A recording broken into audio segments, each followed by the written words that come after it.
Tu dia, baru nampak.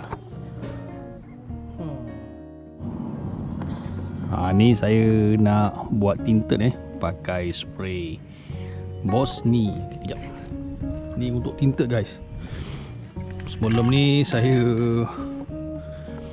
pakai tinted yang apa tu, stiker tu. Sekarang ni saya nak try pakai black tinted ni lah.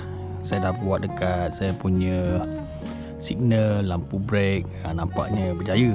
Ni saya buat untuk meter. Kita tunggu lagi kering lagi guys. Tunggu lagi kering baru kita balas balik. Dah siap dah pun. Ni dah kering ni. Saya nak balas lagi sekali. Lagi sekali dia akan jadi gelap lagi. Okey. Kita akan pasang meter ni nantilah siap. Yang ni dia ada tinted warna merah. Saya saja nak tambah lagi tinted yang spray tadi tu, kasih color dia ada tone lah. Nanti kita akan pasang. Kita tunggu lagi sikit lagi guys. Sikit lagi kering nanti baru kita balas balik.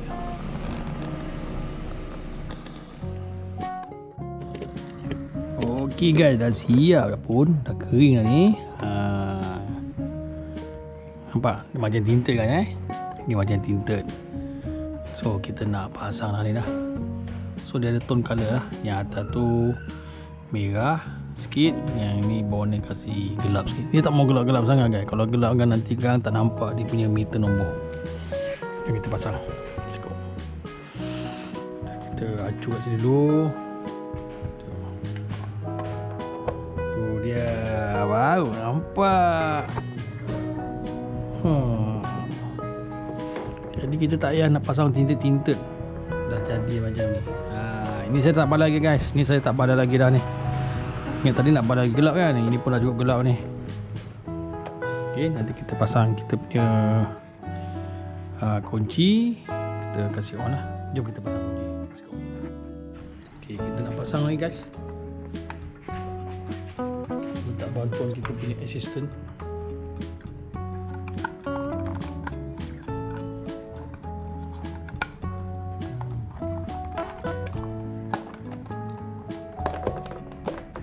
Tengok sini.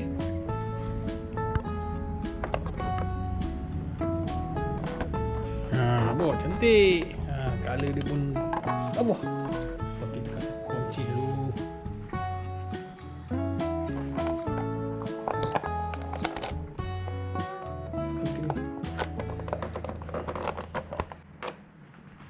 Okey. Ini jadi? Okey dah.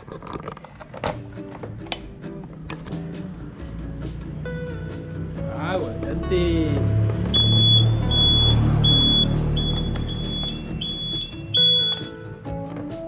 Start tengok Tengok lampu dekat sini. Go.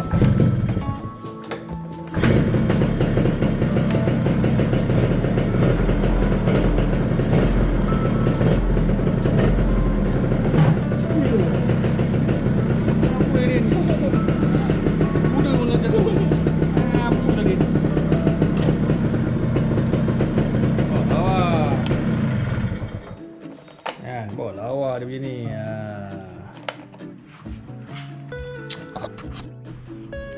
Okey guys, saya rasa setakat tu untuk video saya kali ni. Kita berjumpa di video yang akan datang. Terima kasih guys kerana sudi menonton. Assalamualaikum. Bye bye.